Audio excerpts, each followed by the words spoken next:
In case you were wondering, it is in fact National Drink Wine Day. So today we're going to set you up with a dinner recipe that pairs well with both red and white wine. We're going to make a rigatoni with cherry tomatoes and anchovies. If you're salivating at that picture, it is with good reason because this recipe is delicious. And joining us now to show us how to make this is Milk Street's food editor, Bianca Borges. It's so good to see you, gorgeous Borges. Marisol. Well, I'm happy to be spending Friday morning with you. I love it. So, I mean, it only seems right that if we're going to talk about National Drink Wine Day, that we talk about it first with you. But what do you recommend we make in the kitchen for said wine? Right. We have a really beautifully simple tomato sauce to go with pasta, great for a Friday night dinner. And this sauce is full of flavor, but it's light enough that it can go with white or red wine. And you want a wine that's not going to compete with the sauce. Right. So choose something medium bodied. Okay. Something like a Pinot Gris is really nice. I love a Pinot Gris. Or even a Rosé works well for the lighter wines. Yeah.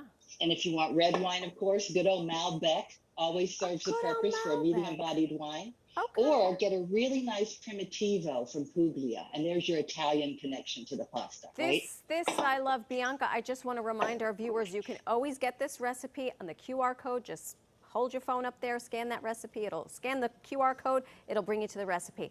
So, speaking of, can we get to this business? I'm going to follow along. Yes, let's do it. So we have two really great takeaways with this recipe, a little bit surprising maybe. The first is we brown garlic cloves whole in the oil, and then we take the garlic out. Yes. And we use that garlic-infused oil to sweat onions. And sweat means simply cooking over a medium heat with some olive oil until they're really soft. I don't know if you can see these. I'm going to pull them up. And I know you have some onions. I do have, and I actually just learned from your comrades over at Milk Street that I've been wasting my time really finely chopping garlic, that I can achieve the same thing by just smashing it.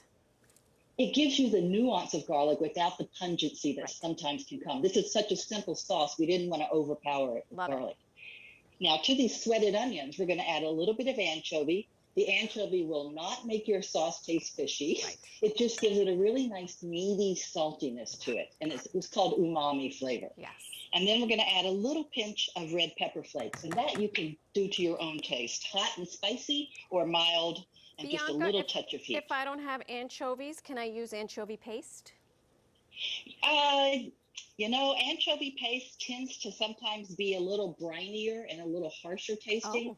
You can experiment with it and try it, but for a sauce that is so simple, I would probably just leave out the anchovy. Okay, that's fine. I mean, the tomatoes are going to be intense as well. That's our other takeaway. Yes. Okay, so this is the onions cooked down here. And then what we do is we use cherry tomatoes, but instead of putting them directly in there, we blister them under the broiler first.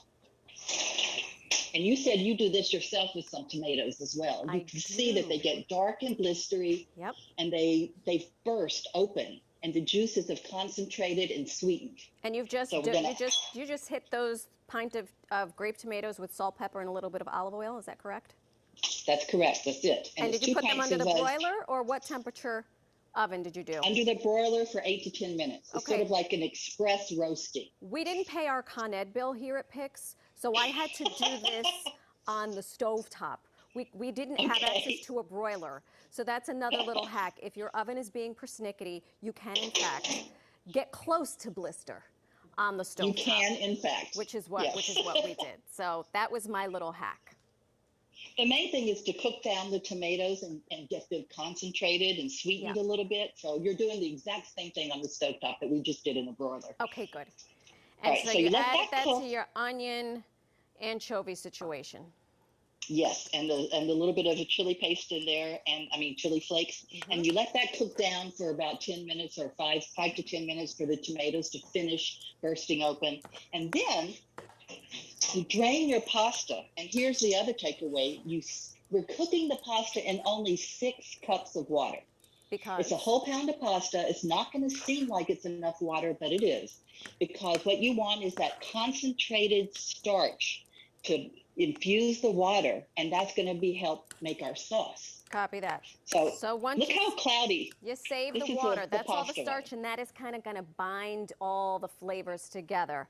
Home stretch Exactly. here, Bianca. What do we do next? All right, so after you drain the pasta, you put it back in the pot it cooked in. You add a couple cups of that pasta water and the whole pan of sauce that you've just made. And then you let that simmer together until the pasta finishes cooking, because you've taken it out a little short of al dente, which I forgot to say, but the recipe says it for me. So I love now it. you let that simmer, the pasta finishes cooking in the sauce, and it absorbs the flavor of the sauce while the tomatoes continue to And thicken. just like that, you have your Friday night rigatoni meal with your red or your white wine for National Drink Wine Day. Smells delicious. This still needs to cook down a little bit.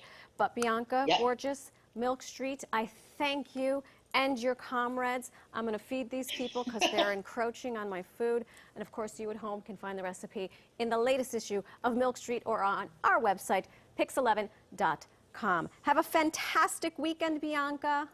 You too, Marisol. Thank you. Take care.